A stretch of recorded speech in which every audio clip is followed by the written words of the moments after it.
Your turn plates are in crappy condition and you just don't know it. Let's take a look at that. So Angry Bob, honestly, I cannot thank you enough for this question. I think this is something that gets very overlooked by technicians all over the world, and they don't understand that it may be causing them complications and just how easy it is to fix it. Thank you for asking. Let's talk about turn plates. Okay, so your turn plates, when they are in good condition, should do two very specific things. When they're in their locked position or you've got your pins in them, they should not move. These ones are pneumatically actuated right here, and they are not moving at all right now because they're in their locked position. The other thing they should do is when they are unlocked or your pins are out, they should move really, really freely. Take a look at this. So I'm gonna unlock this real quick and I wanna show you. So here's the way it should look when it's unlocked. Lots of good, free, easy movement. By contrast, over here, this guy is also unlocked, but it kind of does weird stuff. It kind of pushes back and gives me some resistance. Let me show you exactly what's going on inside there and what you're gonna find when you open her up.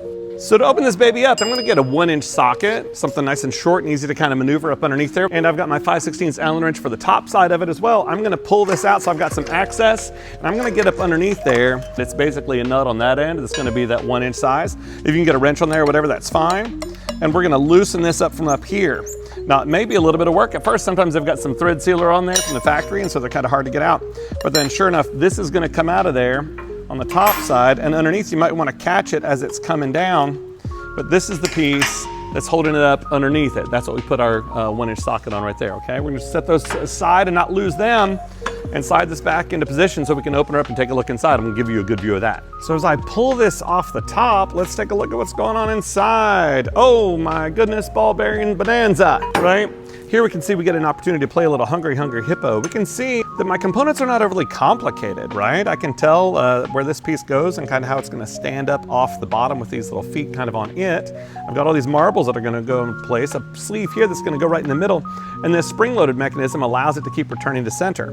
Not overly complicated in this generation. Now, you may have some older turn plates. You're gonna see some different things going on in there. We're constantly improving our product, and so this is the latest version of that. If you see other things going on there that you are unimpressed with, maybe it's time to update your turn plates. Not a major investment, but a major investment in terms of improving the quality of your alignment work.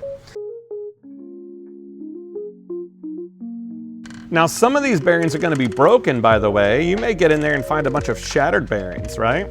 These are sold by the bagful by our TNT reps all over the country. Your Hunter service representative will be glad to ship you or hand you a bag of these bearings, because you're gonna wanna keep some around to service this from time to time, okay? By the way, Hunter service reps are glad to show up and service these for you. We just also like to show you how serviceable it really is. This isn't overly complicated.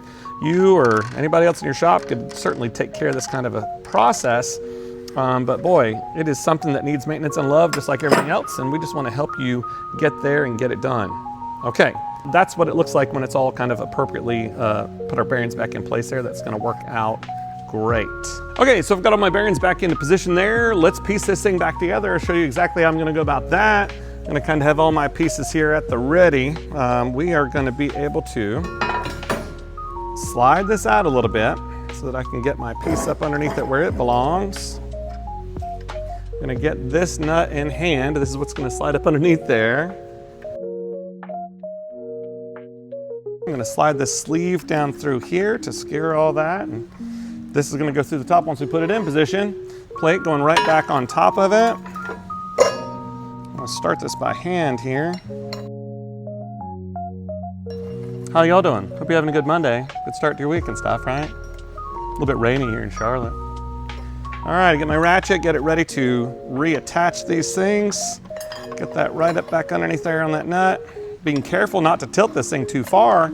If I tilt it too far, when it's not secure, I might have some of those bearings falling out of position down there, and we certainly don't want that. And getting that back on there good and secure. So now, good movement there. You can see once again that these are kind of popping up underneath there, those little slider kind of Teflon points. That is a beautifully serviced turn plate, ready for action to get you some nice straight steering wheels. That's how we service these. Now, in terms of regular routine maintenance on it, of course, the balls need to be in good shape. What does that? Clean air blowing this stuff out. You're gonna get your air nozzle and blow this thing out from, gosh, at least once a week. Try to keep that thing nice and clean in there. We're not hearing gritty sounds. If your turn plates aren't moving like this, we gotta talk about that. We gotta help you take better care of these things and take really good care of you, your customers, your time, your efficiency. Holy moly. So many things get impacted about that. Thank you so much, Angry Bob, for giving me the opportunity to talk about this stuff. We want to help you guys maintain your equipment and get your work done easily. We're not here to sell you a bunch of equipment because it keeps falling apart. We're here to help you love that equipment and let it last a long time. Hunter gets its reputation from durability, longevity, and of course, amazing technology, but we're not afraid to let you guys help us out. Take care of your stuff. We're here to help you. Ask your local sales and service reps what you can do to take better care of your equipment, and I know they're going to help you out with that. Y'all have a good day.